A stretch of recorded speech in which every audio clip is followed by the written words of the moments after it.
L'ampleur de cette cyberattaque est inédite. 200 000 victimes dans 150 pays, des banques, des usines, des hôpitaux. Aujourd'hui, nous sommes en guerre contre les cybercriminels. On se protège contre les armes connues. Mais les cybercriminels sont beaucoup plus avancés. Ils inventent chaque mois, chaque jour, de nouvelles armes pour nous attaquer. L'année dernière, il y a eu 150 millions d'attaques sous forme informatique dans le monde entier. Du côté suisse, un répondant sur deux a estimé qu'il avait subi également une forme d'attaque informatique. Donc on se rend compte qu'aujourd'hui, la situation est en forte progression concernant la cybercriminalité et donc on peut estimer que ces attaques informatiques concernent absolument tout le monde. Non seulement des entreprises phares en fait, qui sont leaders de leur marché, mais également donc, des entreprises publiques à caractère social, et y compris d'ailleurs des particuliers qui peuvent aussi se faire hacker à domicile. Alors, comment expliquer en fait cette forte progression ? Il y a à la fois, on peut considérer deux facteurs émergents.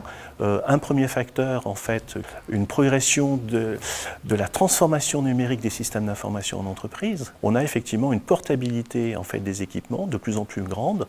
On parle d'objets interconnectés, et bien sûr, il y a des faiblesses émergentes en fait en termes de sécurité qui font que les hackers vont pouvoir s'infiltrer directement sur les systèmes.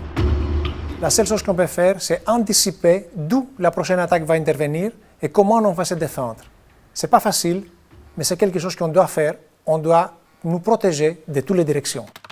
La parade, c'est d'abord de former en continu et au fil de l'eau les responsables de sécurité qui leur permettra en fait de pouvoir se protéger leur entreprise ou chez les particuliers en fait des attaques qu'ils subissent ou qu'on peut subir journellement.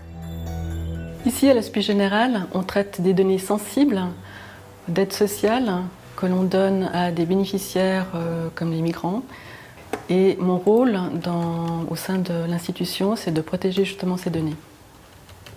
Le fait de suivre cette formation, ça m'a permis d'avoir des outils que je n'avais pas et puis aussi une confiance pour pouvoir communiquer avec mes partenaires ou avec les collaborateurs avec lesquels je suis amenée à travailler. Alors en général, on voit plutôt un responsable de la sécurité comme un homme et puis qui est un peu méchant, qui impose des choses. Et le fait d'être une femme, on prend le problème d'une autre façon, c'est qu'on amène des solutions avec un peu plus de diplomatie, un peu plus de douceur et ça peut passer, alors pas toujours, mais ça peut passer plus facilement que si on impose des règles et des choses qui sont contraignantes, parce qu'en général c'est contraignant la sécurité. Il faut qu'on aille chercher des solutions, qu'on puisse proposer des solutions avant que le mal soit fait. Donc, tout ça, c'est très intéressant à suivre, mais il faut continuellement se tenir à jour, ça c'est vrai.